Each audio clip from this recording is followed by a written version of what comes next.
Is this the one and the only Chef Brian Duffy? That would be me, my friends. Brian, welcome to Totally Driven Radio. How you doing tonight? I'm good, guys. How are you? Good. Do you happen to watch that show, Master Chef? You know, I don't. I don't watch a lot of competition, like chef competition stuff. I watch Chopped, but that's about it. And is there any reason why you don't watch that stuff, or? You know, I'm not a fan. I like to see some real life situations. Yeah, I like to see some real life situations and some fun stuff. I think that what those guys do is great. You know, I mean, to be given a basket and be able to rock and roll in 30 minutes or do whatever has to be done, I think that's great. I'm just not a competition guy when it comes to cooking. You're more about. And I'm going to agree with you there because I love to cook. I can't see how you're putting out your best effort, and it's even fun when you're rushing through something, you know, in like 20, 30 minutes. Yeah, I do. My whole kind of motto is that, you know, the experience that I love, or the experience that I try to create, is in the art of the preparation. I love the art of the preparation. I love, you know, things being put together, and charcuterie and artisan, you know, type foods. That's the stuff that I love because there's something that really goes deep into it. You know, I've been smoking. I smoked all last week. You know, like that's just kind of what I did.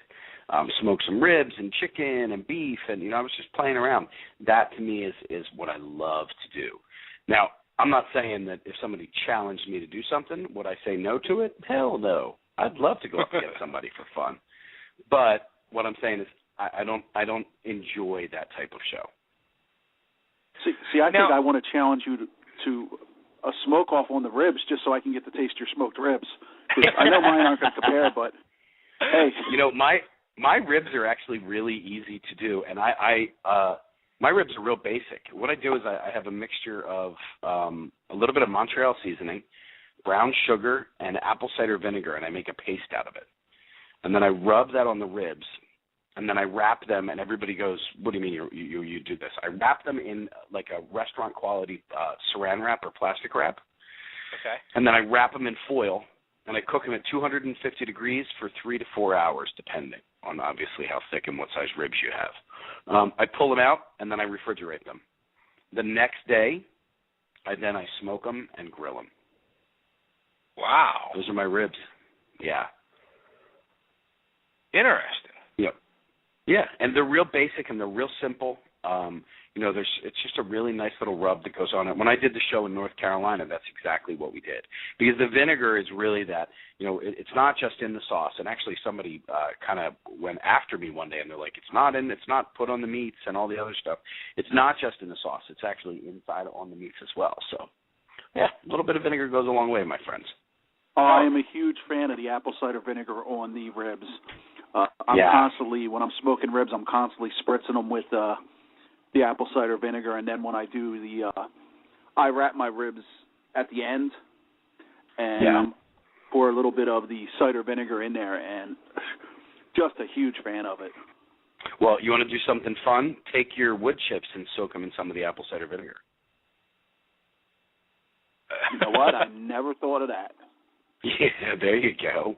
Well, yeah, you get a different flavor out of it. I know what I'm doing Memorial Day or Labor Day. What's the next one coming up? I don't know. Labor. You know how I remember it? Labor, because Labor is last. Labor Day is the last one. Labor is last. Yep. Well, let's start with the beginning from you. Like, what part of Philly are you from? I live in the suburbs. I grew up just west of Philadelphia in Ballackinwood. Okay.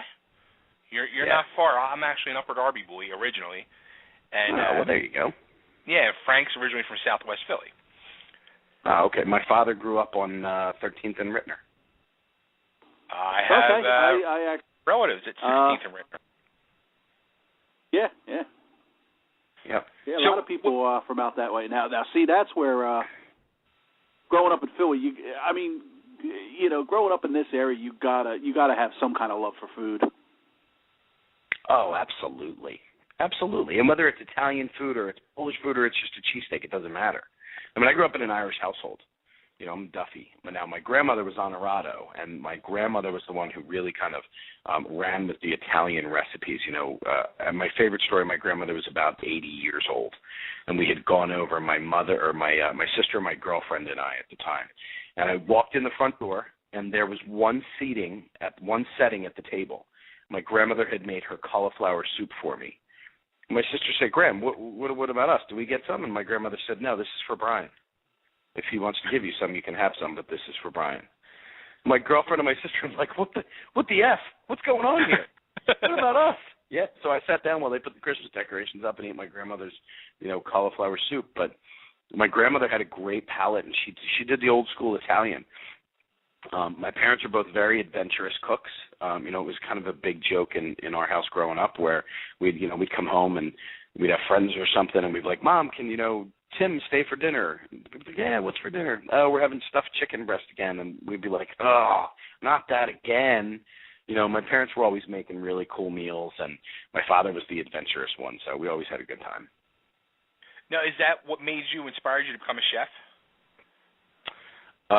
No, not really. I mean, don't get me wrong. I loved to cook when I was doing that, but when I was younger, and I loved to watch my parents cook and my father recreate, and he always had great cookbooks that he was working with, and but for me I used to cook for friends, and to keep it kind of clean, I used to cook for women and immediate gratification for my friends. That was in reality, that's probably why I started to become a chef. But as soon as I went to school, and I went to school at the restaurant school in Philadelphia on Walnut Street, I realized that it wasn't just about, hanging out with ladies. There was a science involved in it. And that's when I started to really get involved and really started to pay attention and really started to have a lot of fun with it.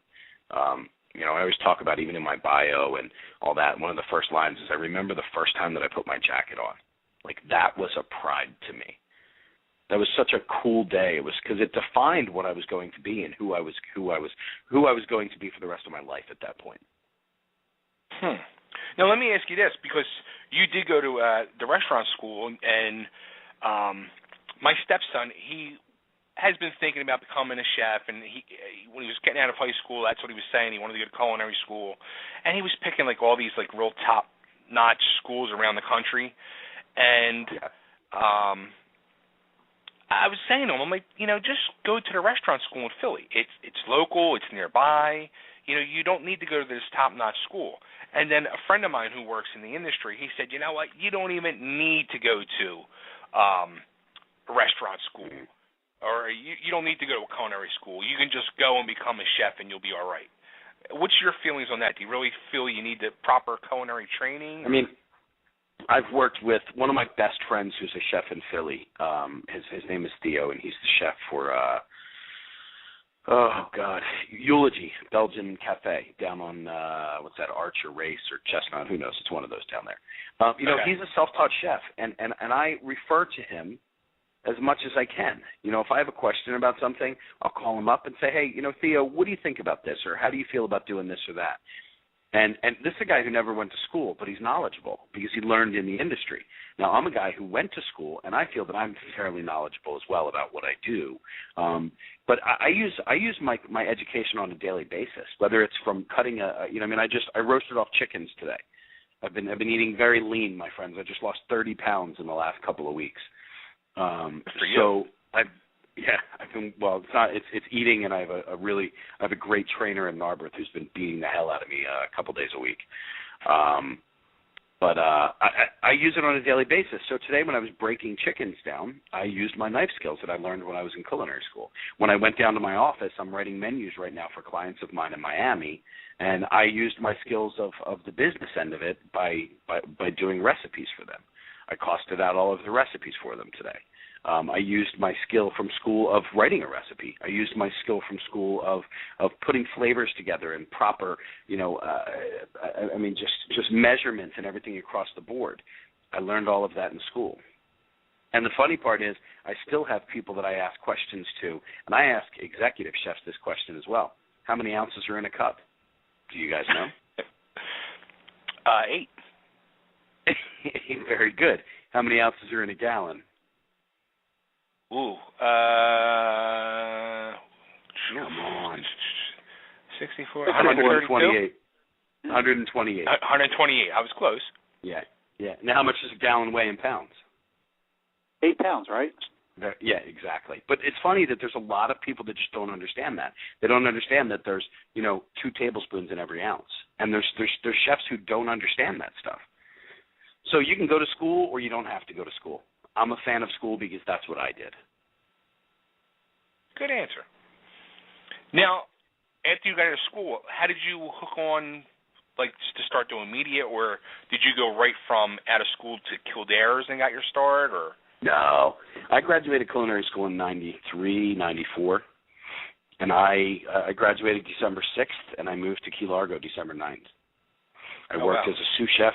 I did my apprenticeship at the Four Seasons here in Philadelphia, as well as a great restaurant that used to be on City Line Avenue called San Marco, which was owned by Fausto De Carlo and Lucio Fini, and they were amazing. I was in awe watching these guys work. And I was never an Italian chef. It's not something that I was interested in cooking Italian. But I watched these guys work, and I remember when Lucio Fini's, I guess it was Lucio's father, used to come in, and he used to butcher the veal. And they literally would have sides of veal that he would bring in and throw down on this big, huge wooden chop block. And he would just break them down. He had a Marlboro 100 hanging out of his mouth the entire day long, and that's exactly what he did, was just break down the veal. And that was, to me, that was an art to me. That was the art of the preparation. That's where I started to really get involved and love what I did. But I graduated school. I went to the Keys. I lived down there for a year. I worked for a crazy drunk chef down there. I learned a boatload of things of not to do. I still, to this day, talk to the owner, and that was 20 years ago. And then I moved back to Philadelphia, and I did a whole bunch of little places here and there, some places in Narberth, some places out in Malvern. And then I got involved in the corporate world where I started to work with a company called Big Fish, and Big Fish was in Conshohocken. It was a Chuck Muir restaurant. It was a great spot, which is actually where I met my buddy Theo, where, oddly enough, about 3 days after working at each other, him and I had each other by the throat up against a wall. Nice. Because I had an attitude because I went to school, and he had an attitude because he didn't go to school. He's one of my best friends to date. So I kind of got my corporate world then, and then I went to Striped Bass for a while. Then I opened my own restaurant with a partner in the Northeast. It was called Christopher's in the late 90s.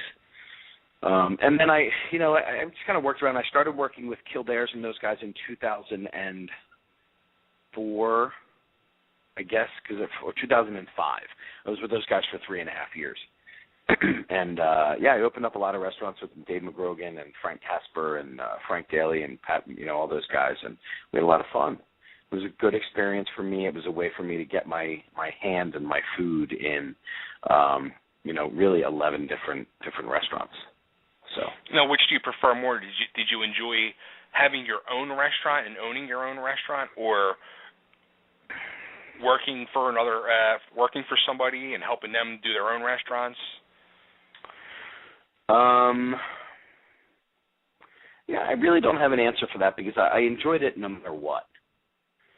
For me, it was I take everything as a learning experience. So what I learned the first year of working by myself, I made mistakes. I didn't do them the second year. What I learned working for a corporate atmosphere, I learned a little bit more organization for kitchens and the proper way to run them. I'm not the greatest chef in the world, and I'll state that right off the bat. I think that I'm a great chef because I love what I do. I have passion for food. I have a good combination of flavors. I think things mesh really well together when I make them. I think what makes me a better chef is the fact that I'm a financially stable chef, because I understand the business of running a kitchen. It's not just about what you can cook. And I wish that there's a lot of younger chefs that got that concept from doing apprenticeships or going to school or whatnot. It's a business, guys. That's what it is. You can be the greatest chef in the world. If your business is not profitable, you're going to be the greatest chef in the world without a restaurant. Now that brings up a good point, because you've with the show Bar Rescue, you've come in to help these places. And does it drive you up a wall when you're there to help some of these chefs and they just don't want to listen that something's not working? Or, you're trying to show them how to do something the correct way because they may not be doing it right, and they just are like, well, you don't know what you're talking about. Does that just drive you up a wall? Because I've had some interactions with chefs, and I found some that were just had such huge egos. And my comment to one was I actually worked in an insurance company, and he was in the cafeteria, and this guy literally thought he was Chef Ramsay, the guy. Yeah. He thought, and he was really nasty to his help and all this. And I said, brother, if you were that good, you wouldn't be working in a cafeteria. Yeah, exactly. For me, I made a lot of mistakes probably the first 10 to 12 years in the business. I was a screamer. I was a yeller. I was a thrower. I talked down to my staff. I probably talked down to waitresses. But the one thing that I did really well was educate people. And it took me a long time. And I remember, I keep going back to my buddy Theo. I called Theo one day and I was like, hey, dude, what's going on with staff? They suck. They're horrible. None of them work the way that we used to work. None of them have the same ethic that we used to have. Everybody just wants to be on TV. Everybody just wants to do this. What the hell's going on? And we both kind of made a pact at that point. We're like, you know what? Let's spend a little bit more time with our guys. Let's spend a little bit more time really educating them and teaching them. And when I really put a focus on that, that's when I started to see a massive turnaround in my staff. I had better retention of the staff that was working with me. I had better food that was going out on during higher volume nights. I really started to try to educate my staff as much as possible. And that, I think, is what got me to the point that I felt like I was really a successful chef. Because I had a staff that worked with me that really loved, I think, working with me. And if they disagree, hey, come and call me. I'll chat to you now. I have no problem with that. But, Do you think that's a big problem in the restaurant industry today, is that that's just staff is not educated? Absolutely. Absolutely. There's so many restaurants that open up, and everybody wants to save cost. I mean, it's a business, guys, It's a business, and one of the things that your corporate chains and your corporate environment does really well is the education part. My rule of thumb with restaurants, and I always say this to my clients, and I don't know if you guys know, I have a consulting business as well. So I have clients all over North America, from Hawaii up the Western Seaboard going into Vancouver, a couple restaurants in Canada, and then a lot that kind of trickle down through the United States. And the one thing that I tell my clients is, when you first open the restaurant, you spend a week and a half to 2 weeks training your staff. Let's get them in. Let's show them the menu. Let's put food out for them every day so they can see the food. Let's talk about the food. Let's get the chef involved. So when you first start working there, you have a 2-week training period. Roughly, it's not that way in every restaurant.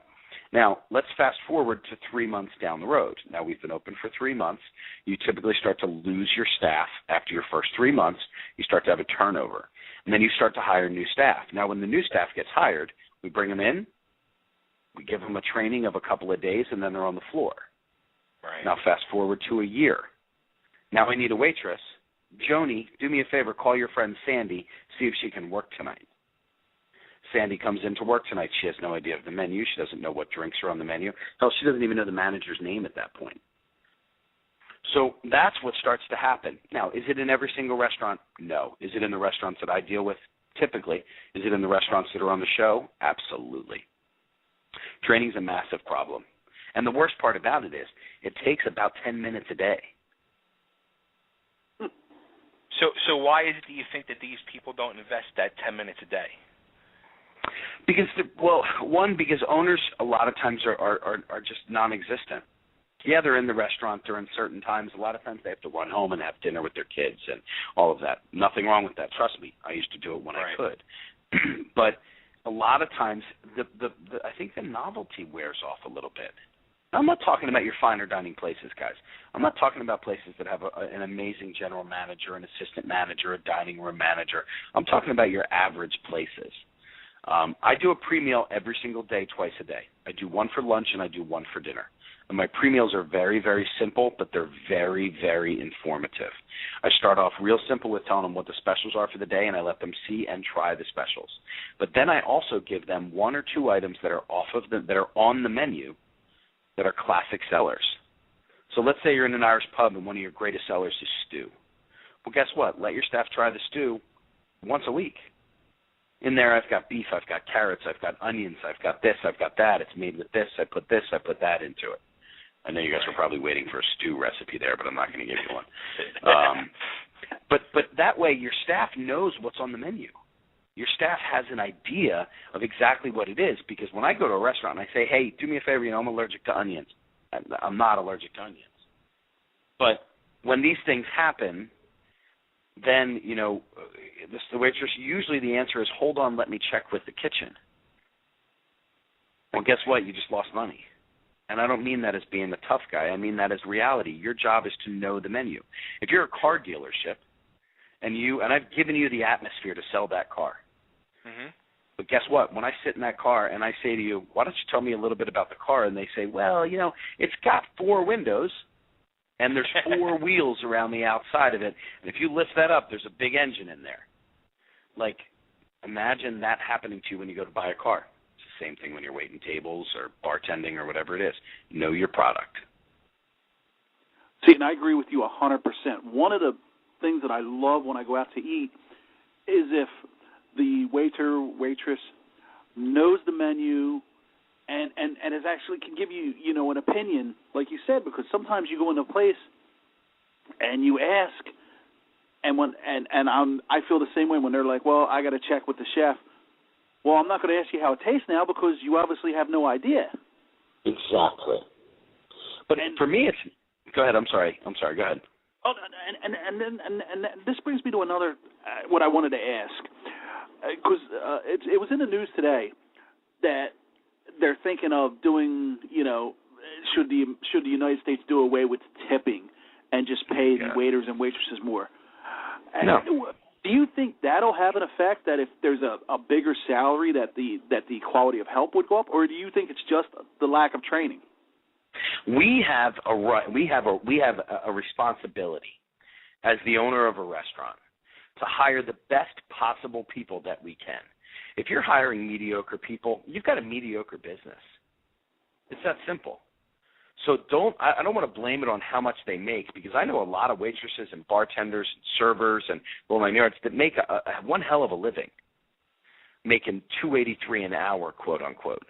But guess what? When you walk with $300 or $400 on a Friday or Saturday night, you're not making $283 an hour. I believe that you should be rewarded for doing a good job. That's how I feel. If I have a crappy server, guess what? You're getting a crappy tip. And if you're honest with me and you don't blame it on the kitchen the whole night long, because I can smell the cigarette on you that you just smoked as you walked back in after I've been waiting 25 minutes for my food, then we're gonna have a conversation about it. If you want a mediocre business, hire mediocre people. How many times have you actually called out on a personal visit to a restaurant? How many times have you actually called out a waiter or waitress? I do it very sarcastically when I do that. I'm not a hard guy to be with. I'm not a hard guy to deal with. I'm very tough in certain areas. Don't lie to me about something. If I walk into a restaurant and you tell me that you have hand-cut fries, you damn well better have hand-cut fries. Okay. I've been in restaurants before where I asked the waitress, hey, do you guys have hand-cut fries or whatever it is? Oh, absolutely. And then they come out and they're blatantly, a product out of a bag. And I said to the waitress, you told me these were hand-cut. And she said they were. They cut the bag open in the back. That was her response to me. I'm not even kidding you. I'm not even lying to you. Oh. Okay, so that was the response. I was at a restaurant in northeastern Pennsylvania 2 weeks ago. They're now clients of mine, and I said to the waitress, "Oh, you guys have hand-cut fries? I love it." And she said, "Oh, they're out of this world." And as soon as they came out, they were right out of the bag. And she said, "Well, the chef told me they were hand-cut." And then when I addressed the chef, he said, "Well, they're hand-cut style." And I'm like, "Come on, guys! We now have with Food Network and Cook TV and Recipe TV and Discovery and every other channel that's out there that has a food program, we have educated our consumer. Yeah. The consumer does not want to be lied to. You can have a bad meal if you have great service. You can have bad service if you had a great meal. But don't lie to me. Yeah, I had an experience like that about a month ago in a couple months ago actually, in a restaurant where something was not. There was supposed to be sausage in this dish. They forgot to put it in. So I pointed it out to the waitress. I said, "Look, it's not." And she goes, "Yeah, I agree." Well, then the manager comes over, and instead of the manager just admitting they made a mistake, she says, "Oh no, it was in there. They grinded it." And I said, "What did they grind it in? The powder?" You could taste sausage. I'm sorry. Yeah, but, exactly. And then she was like, "Well, can I get you anything else?" I was like, "No, I don't. I don't want anything. Just give me the check. For what because somebody else had already gotten their meal." And I said, I'm going to pay for what? And she said, "Well, I'm giving you something." I said, "You don't understand. You're sitting here actually trying to make a fool out of me, and I just never forgot it, and I never will go back." And it was my first time at the place, and it will be my last. But I just couldn't believe that, it would have went so much further with me if you'd have just said, "Hey, I'm sorry, they made a mistake when they cooked it." It's hard. But the fact that you're trying to make me, think that it's my mistake, I'm 270 pounds. I know when there's what food's supposed to taste like. Right, exactly. And I love to cook. I love everything about food. Cooking. I'm a geek actually in kitchen stores anymore. Yeah. So and that's and I'm with you on that. And people work too hard, with their money to be treated like that. Well, and people also, they don't, rule of thumb, number one, I mean, we can bitch and moan about this all you want. The customer is right. It's the way it works. It's not our job to prove to them that we didn't do something wrong. It's our job to make them feel like they were treated well. There's a great book, and it's called The Tipping Point. And it's really about, it's about going above and beyond and exceeding somebody's expectations. I've walked into dive bars before. There's a great dive bar in Center City, Philadelphia. I absolutely love it. And you know what? I've been in dive bars. I love them. I'm a fan of them. But this one goes above and beyond. Every single time I walk in there, I have, whether I'm drinking a can of PBR or a bottle of Budweiser or a glass of wine, it doesn't matter what it is. The server and the bartender almost always exceed what my expectation of was when I walk in there. You figure a dive bar, you're going to go in, it's going to be a dirty place, you're not really going to get great service, but they exceeded my expectations by going above and beyond and making me feel like I was the best customer in there. That's what good service is. That's what restaurants need to do. Taffer talks about it all the time, about the idea that we create reactions. And if I go into a bad place, my reaction is going to be, I don't know if I really want to hang out here. But if I go into a place and I have a great experience, then my reaction is that much better. So, now, how did you go from being Chef Brian Duffy to being Chef Brian Duffy on TV? I started local. I mean, I did a little show. I don't know if you guys remember Cooking with Paul Dillon. Yes. Paul Dillon. Paul is such an amazing guy, and I was only on his show once, and I still kind of look to him. I look at stuff that he's done in the past. The first show I was ever on was Fox News in Philadelphia, and Belinda Carlisle was the EP for the show, and I got a phone call from her, and she said, "I heard you are a great chef. Would you mind doing a segment for us?" And it was like Labor Day. Like nobody was around in Philadelphia. Everybody's gone. So I threw a grill in the back of my buddy's truck and drove into Philadelphia to do a segment for them. And then after that, they called me back once or twice, and then I got a call from somebody at Paul Dillon, and they said, "Would you want to do a segment with us?" So I went up and did a segment for them, and then did a couple little segments here and there. I ended up doing a show, and then oddly enough, I got a call from Food Network, and they said, we need to see your resume or your tapes and all that. And I'm like, my tapes? Like, I hate to tell you guys, this was a long time ago. We used to send VHS tapes out. So I sent some VHS tapes down to a production company in Knoxville, Tennessee, for a show that I did for 3 years called Date Plate, which was a great show. Great show. It was basically, we got people laid through food. You couldn't beat it. Traveled the country doing it. You couldn't beat it. And then from there, I did some other shows. I did a show called Hot Trends, which was like a spin-off. It was like a very high-end infomercial, which then I hooked up with GE, and I started to do some spokesperson stuff for GE. And then I got picked up by NBC. I started doing the morning show in Philadelphia. I did the 10 show with those guys for 8 years almost. Oh, wow. I loved those guys. I did it for 2 years for every single Wednesday for 2 years straight. And then I kind of broke it down to another 4 years where I did it like every month. And then in the end, we did it, kind of monthly. I was still on. They were really good to me. And then I got a buddy of mine called me and asked me if I had ever done or if I'd ever heard of Downey's in Philadelphia. And he was a good, very close friend of mine. And I was like, dude, you're an ass. Like, yeah, I was the chef there, man, for 2 years. And he actually hung up on me. And I got a phone call from a production company about 5 minutes later that said, we were told to tell you we need to see your tapes. So I sent them my reel and my bio and everything, and that's how Bar Rescue came to. That's how I ended up on that show. Yeah. Now, it was pretty cool. How riveting was that to you, going back into Downey's and seeing the condition that it was in? It was horrific, man. It's the worst restaurant I've ever stepped foot in. The worst kitchen that I've ever stepped foot in my entire career. And I started working in restaurants when I was 14. Wow. It was a shame, because I knew the history of it. I knew Dominic. Dominic was the chef down the street who I used to borrow a head of romaine from. Or if I needed some onions or a couple of potatoes, I ran down to his restaurant. So I knew Dominic.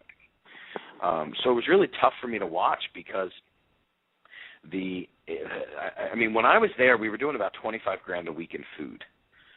So that's a good number, for a restaurant of that size. It was a great number. Right. And we were busy, man. We had a great clientele. We served phenomenal food. And we had a really good time. I was with Jack for 2.5 years.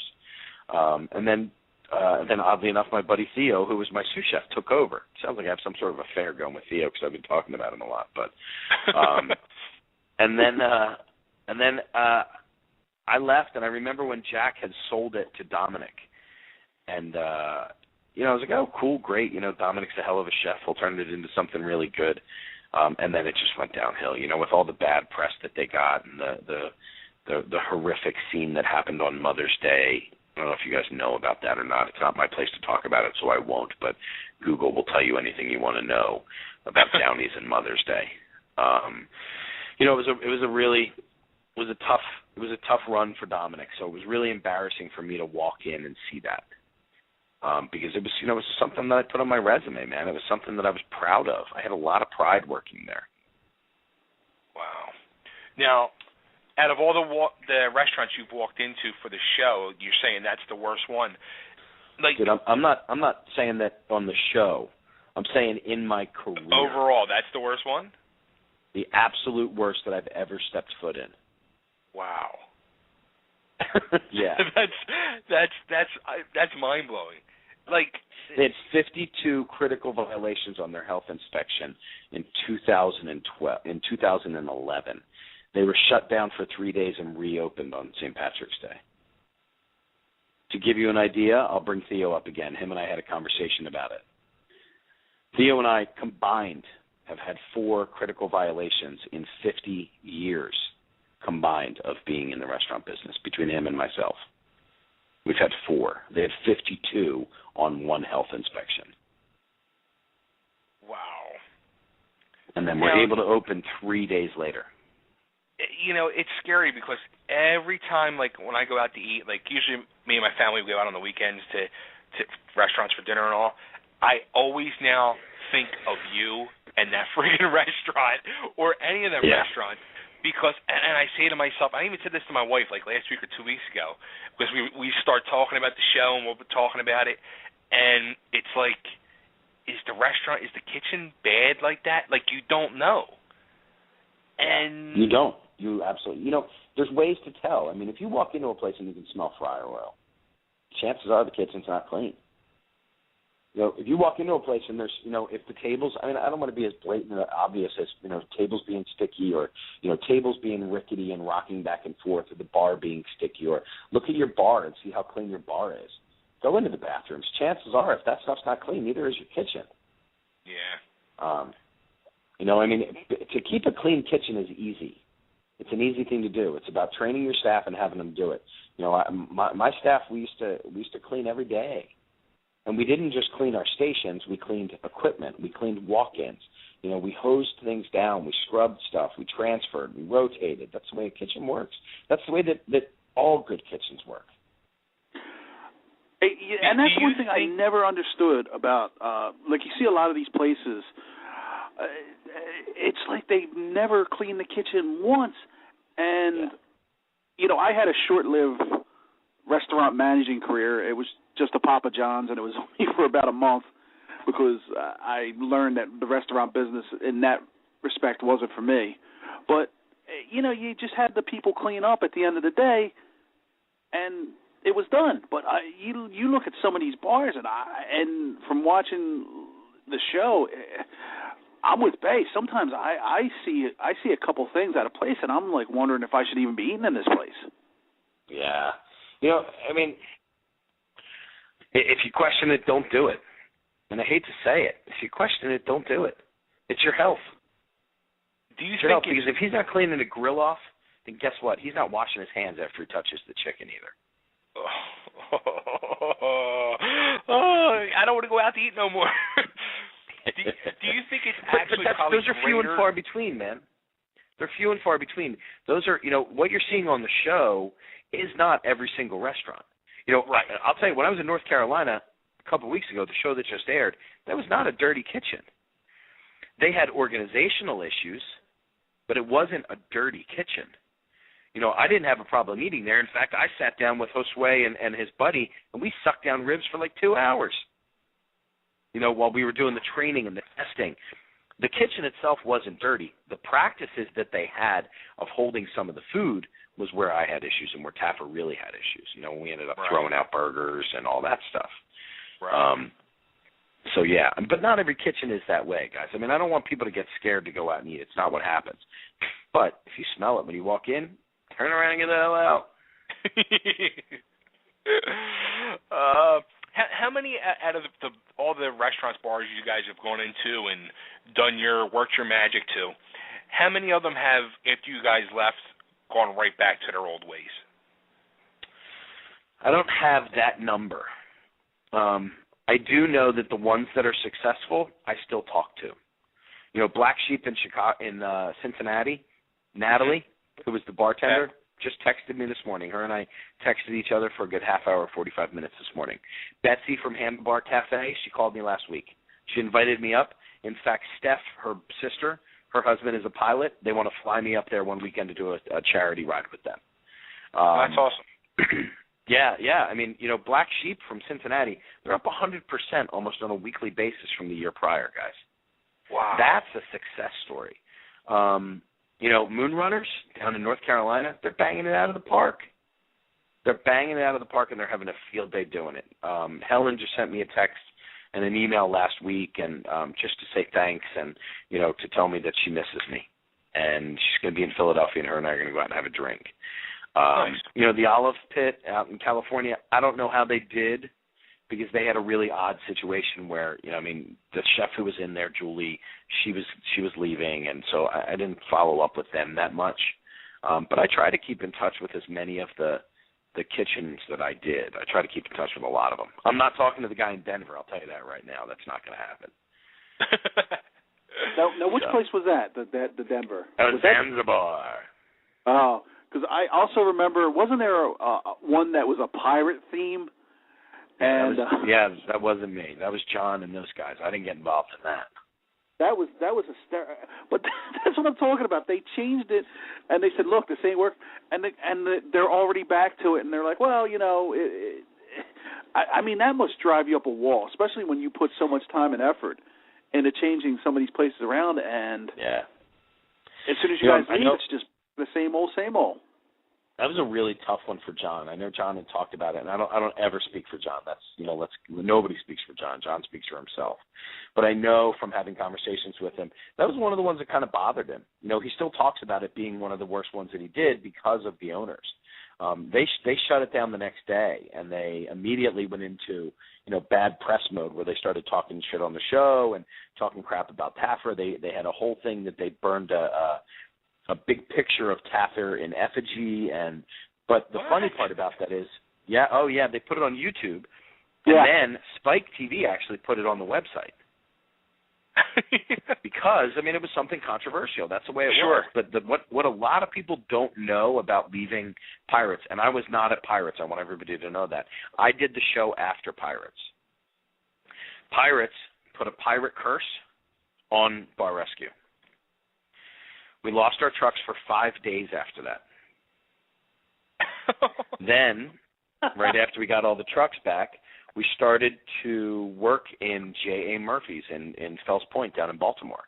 And we had to shut down for I think 4 days or 5 days because L&I wouldn't allow us to stay in the restaurant because they would only allow 12 people in the bar at one time because the floor was going to collapse in.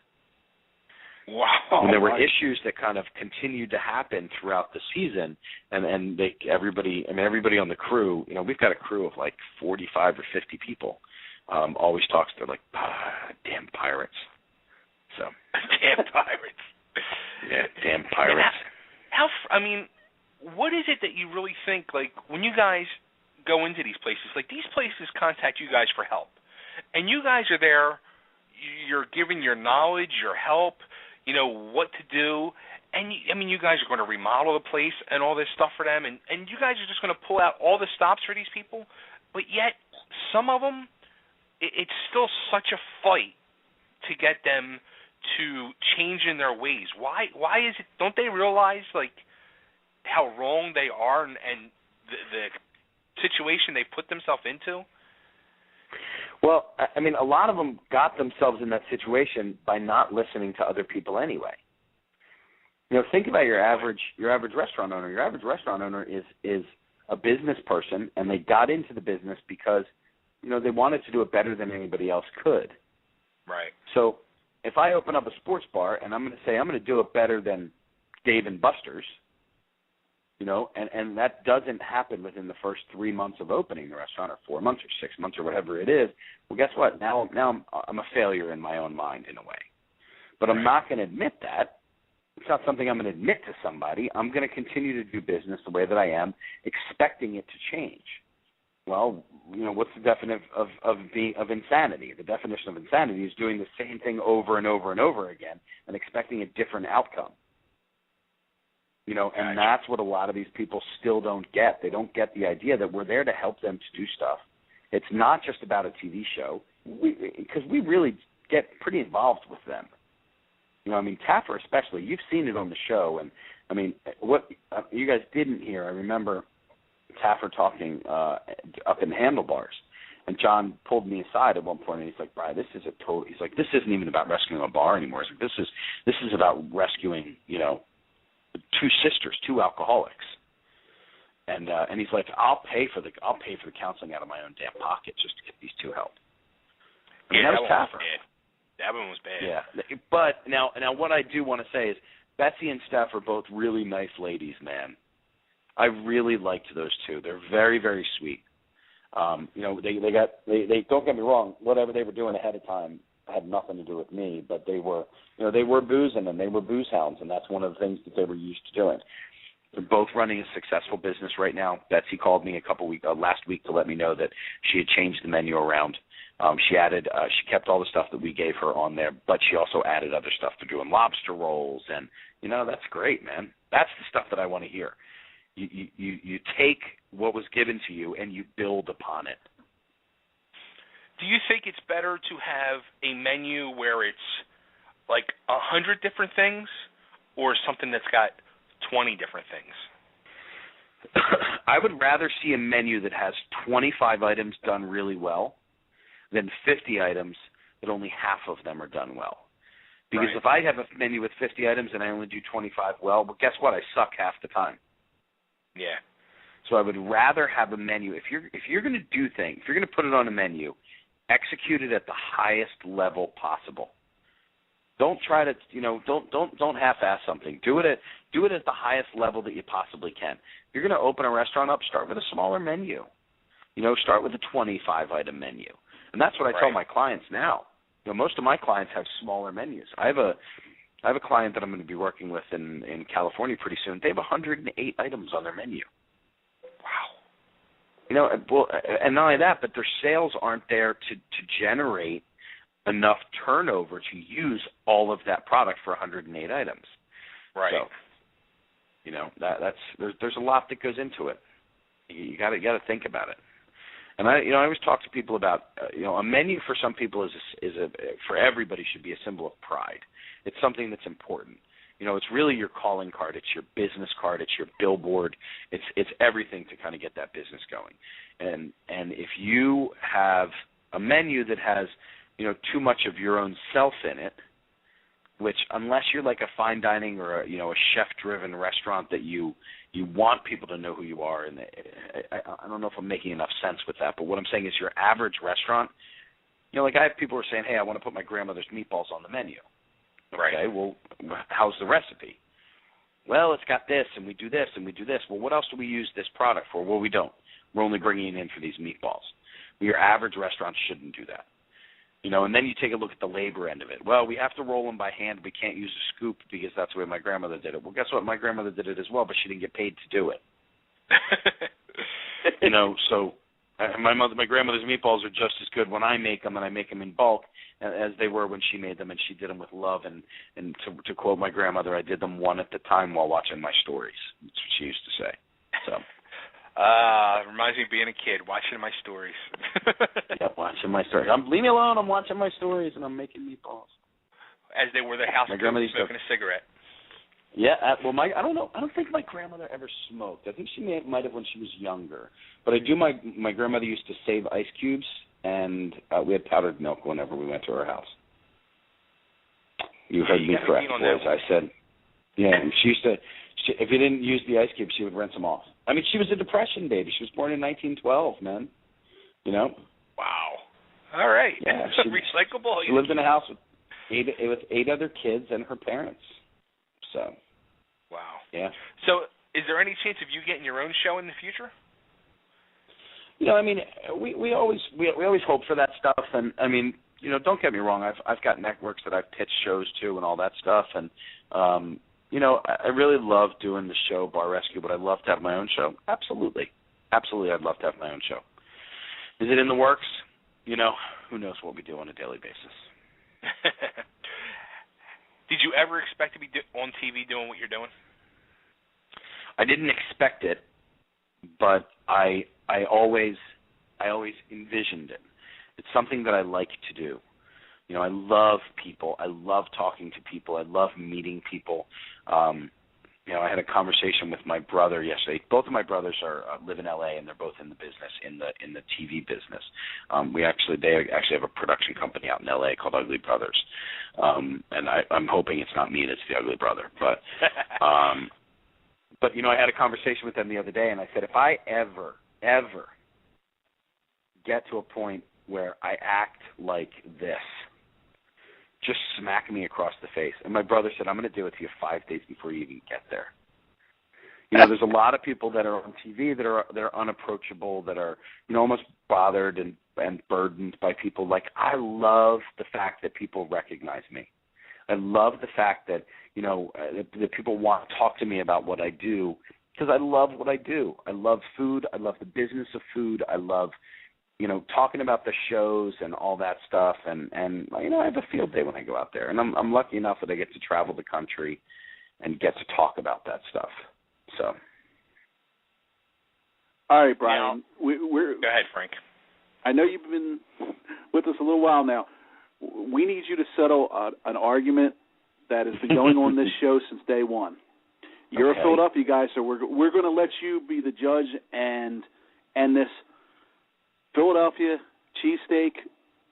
Whose is the best? Well, why don't you guys tell me who you guys think is the best, and then I'll go from there, and then I'll tell you who I think is the best. Bay, go ahead. Out of what choices, Frank? You just name who you think is the best. You're always arguing with me about. Think about the best cheesesteak in Philadelphia. Who's got it?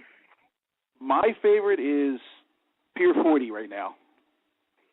Okay, there you go. Nice. Well, for me, it was Claymont Steak Shop in Delaware. But I had one the other night, and they are it was so disappointing. I was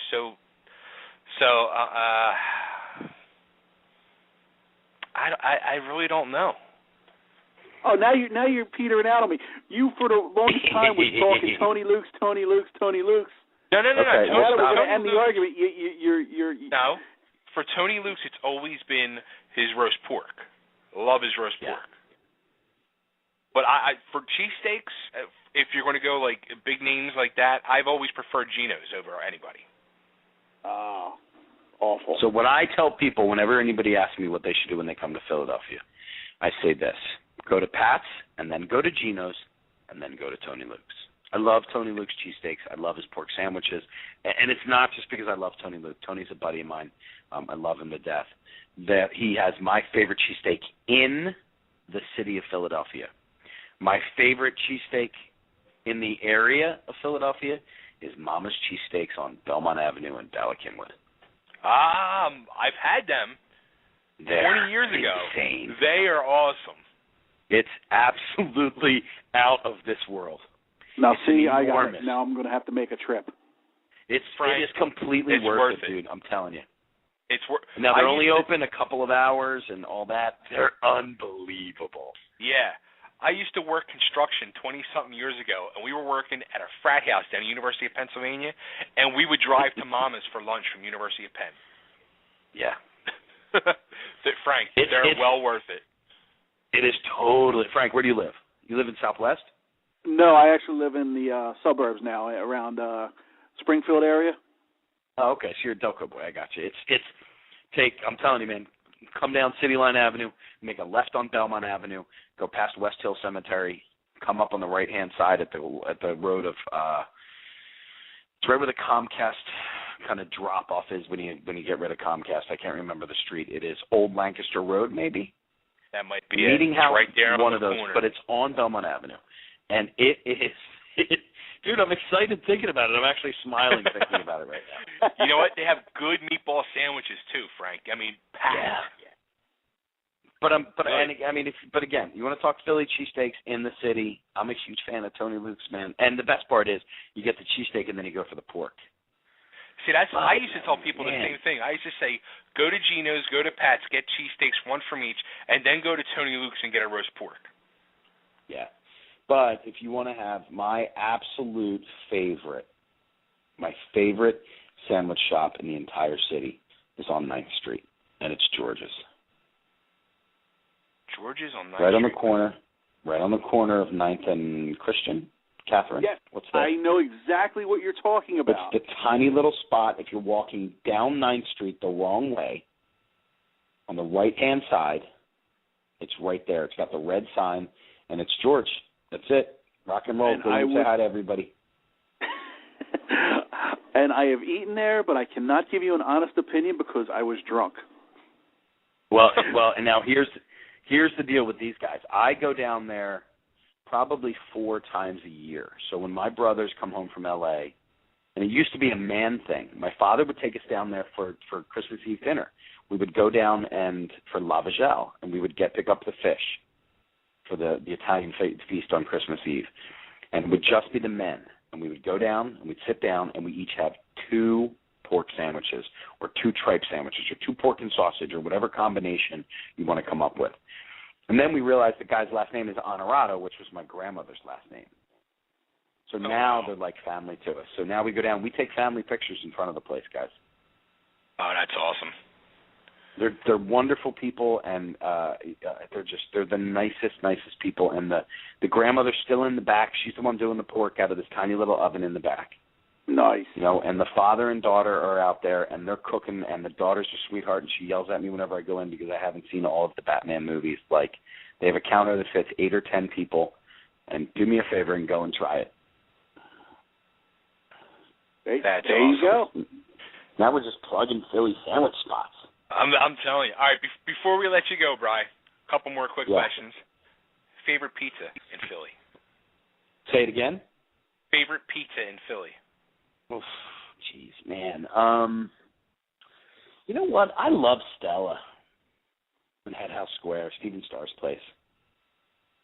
See, I got to write this down. I really do. It's a great spot.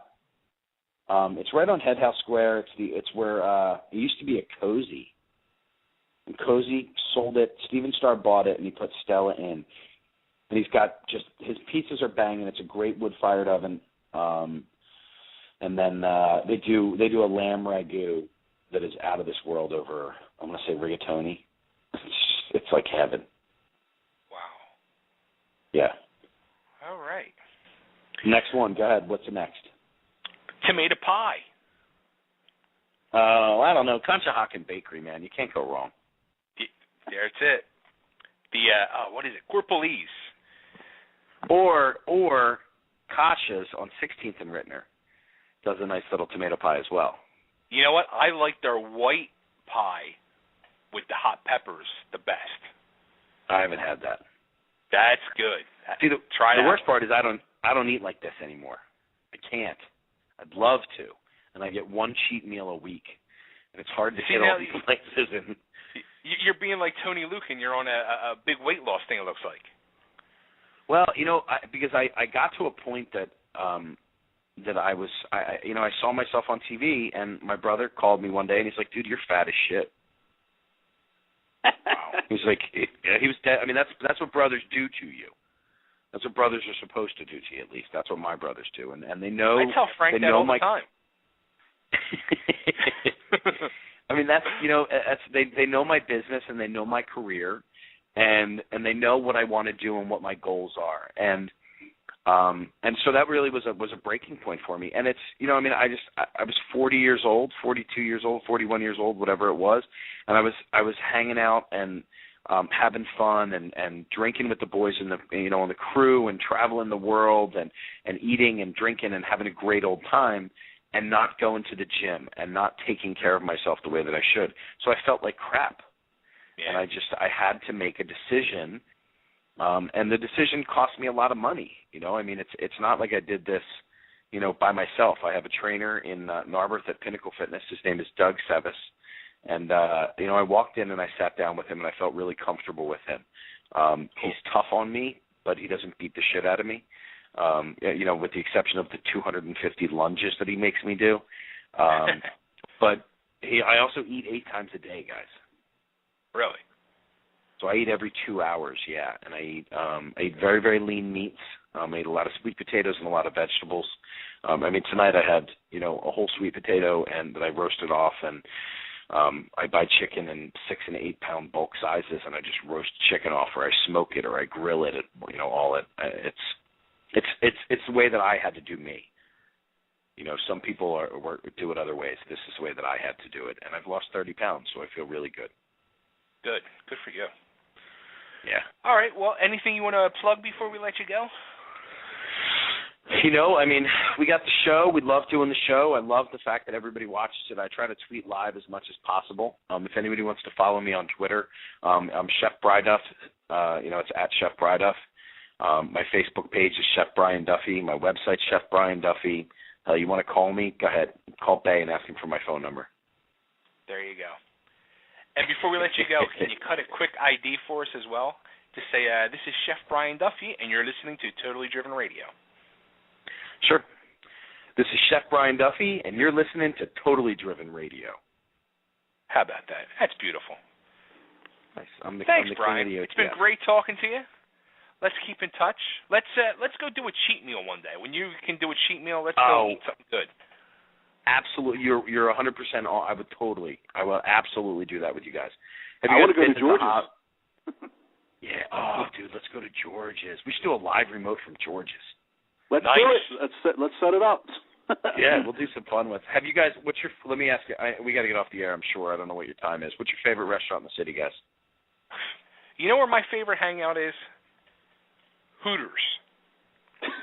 Okay. I'm at Hooters like 2-3 nights a week. Are you really? Yeah. I live 5 minutes away from the Hooters up on Route 1 and 202 in Conkerville. That is so funny. That's like my so second funny. home. When I see you, I'll tell you my Hooters joke. Oh boy. Okay. I do a Hooters. You want to get a bigger laugh? I'm working on a Hooters World Tour. I have a Facebook page, Bay's Hooters World Tour. I've been to. I just hit my 33rd. We went down to Virginia Beach, and I was down to Virginia Beach, and I went to 5 different Hooters down there. I have been to 1. See that? So you come to my Hooters in Conkerville, you've been to 2. I've been to 1 Hooters, and I ride a Harley. So if they have a bike night up there, maybe my buddies and I'll ride up to Conkerville for a little Harley night. You know what? They don't, but I'll make them make one for you. Hey, Bikini Night's coming up. Yeah. Bikini Night next week, September something or other. But the problem with Bikini Night is you can't really do anything. Nah, you just go and hang out. At least bike night I can ride. I can get on my bike when I'm done and ride. I can't do that on Bikini Night. You never know. Legally, at least. Okay. No, I know I can't. Brian, thanks a lot, man. It's been great. Good luck with everything. Continued success. Every Sunday, I love it. On Spike TV, Bar Rescue Marathon all day long. Watch Brian and the boys on Bar Rescue, and Brian's going to have all types of other stuff. Check out his website, chefbrianduffy.com. Look for him on Twitter. Tweet with him, tweet live with him, and go on Facebook and like his page, Chef Brian Duffy. Brian, you're the man. Thanks, guys. I really appreciate your time. It was great talking to you. You too, man. Thank you. Thanks. See you guys. Bye-bye. Take care.